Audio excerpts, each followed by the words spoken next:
This is the third milestone for the level. Now, to start, this is the camp area. There are some arrows here to pick up. Some tents. Each tent actually represents a character that you'll see later. This one over here, he's already dead. But the other two, they're also dead, but they are found over here. The reason the camp is very small is it was intended to be temporary, as these people, the three of them, including the protagonists, they just came late, were called to clear out the wolves, which you can see them all over the place. Over here, there was, buried under this plant here, is this path. There used to be a path here. It has been completely blocked. This is where the wolves came from, as they were not in this area before.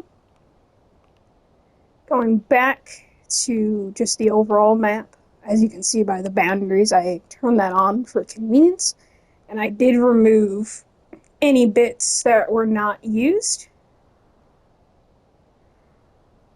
Mainly extra trees and such, because this was originally a template level, so I sculpted it as need be, but I wanted to remove what was extra, because as you can see by the three values at the top, that last one used to say for foliage, like the vegetation and such, but now it says for animals because there's less vegetation around. So I also did block this here to make sure that the wolves can't go up this hill area anymore.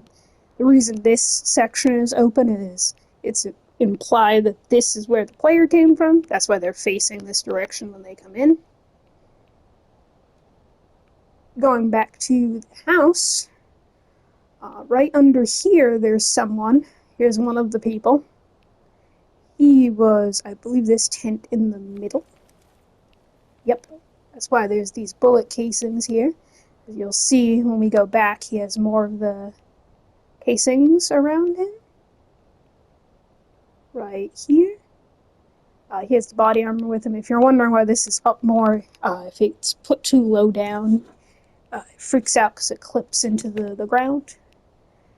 This is implied that this gentleman here had taken out these guys before he was taken out.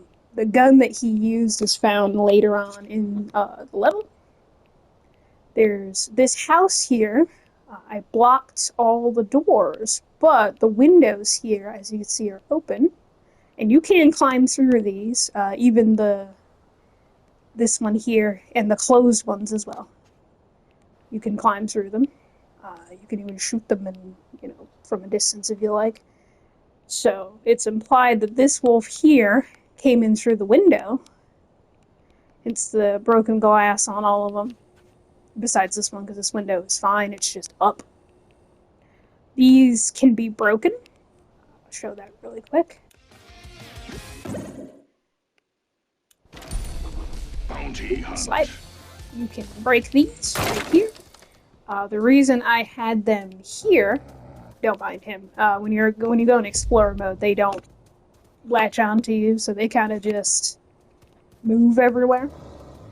This little tarp here, and I put bones. This wolf has been using this house as their own personal den, since they can get in and out, but the person that's in here that is dead, he has the gun. He had barred himself in, that's why he had the boards. If I go back to the camp, you can see behind this tent is the boards, at least some boards. I did put the cooking pot, and I changed the ground a little bit since it would have melted. These and such will move. To help with this, when you spawn in a bunch of boards, other boards, they fall.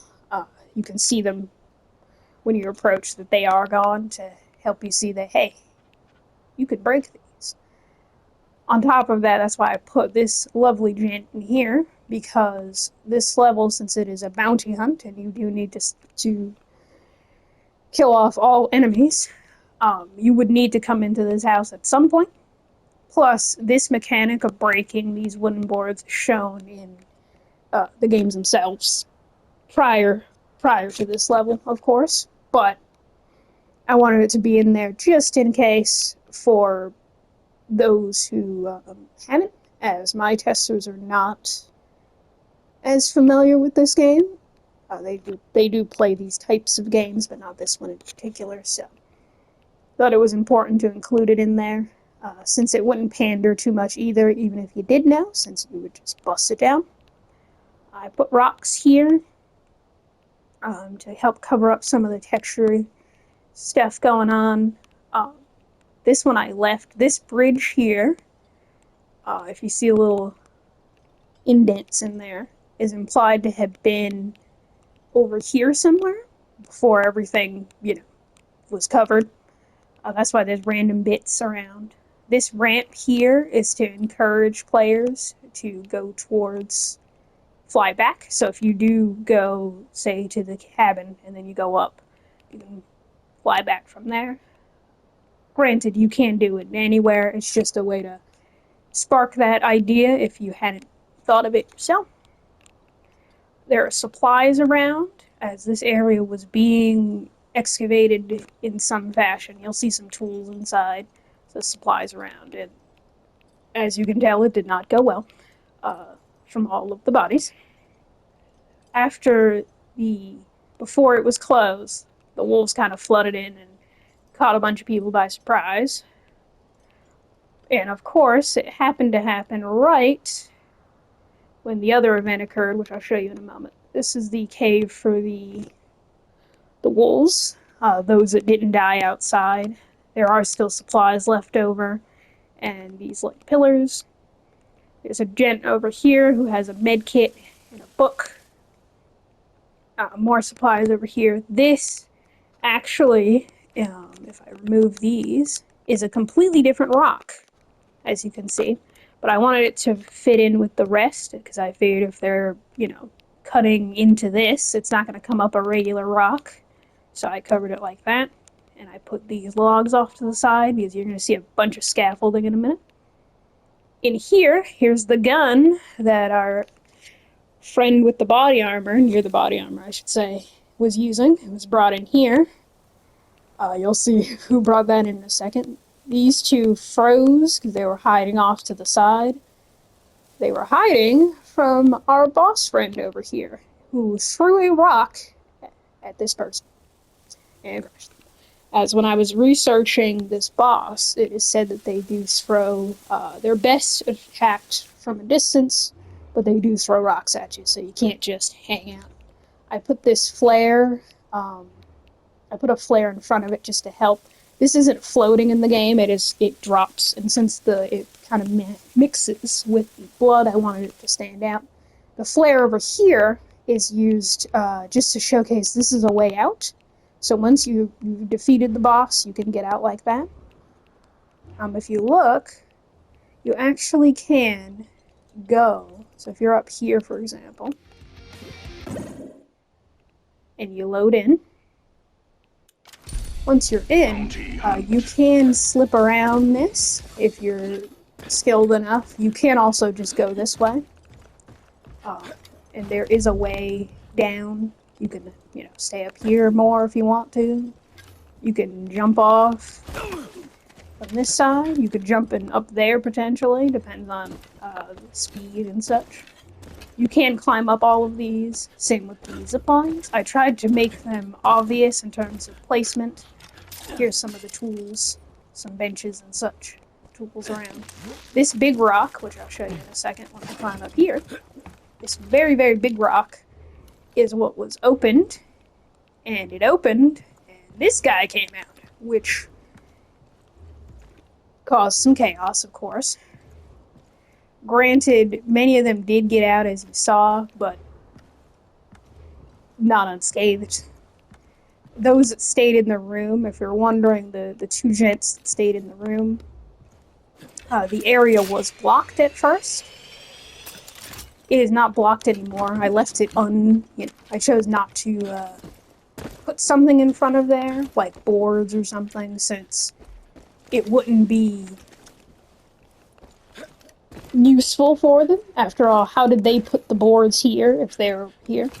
The reason they stayed here is because these guys were around and they didn't know that our lovely friend over here couldn't get out of this area, as he is very, very fast and nobody wanted to chance being in his line of sight like this guy, so they just stayed here instead. Besides that, can't pick it up, of course. I put bullets, as you can see, there's some right there, and medkits around. You can pick them up as you need. You can move around. You do still have your wingsuit, which you can deploy if you so desire. Granted, obviously, going across the room is kind of risky, because if he throws something at you, you're not going to get very far.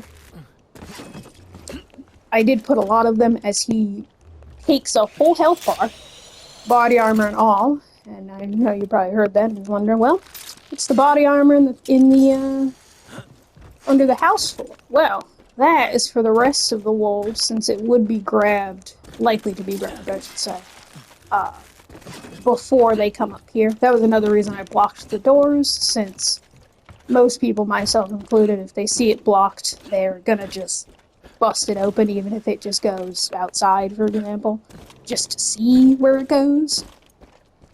Did make this little area here, medicine over there.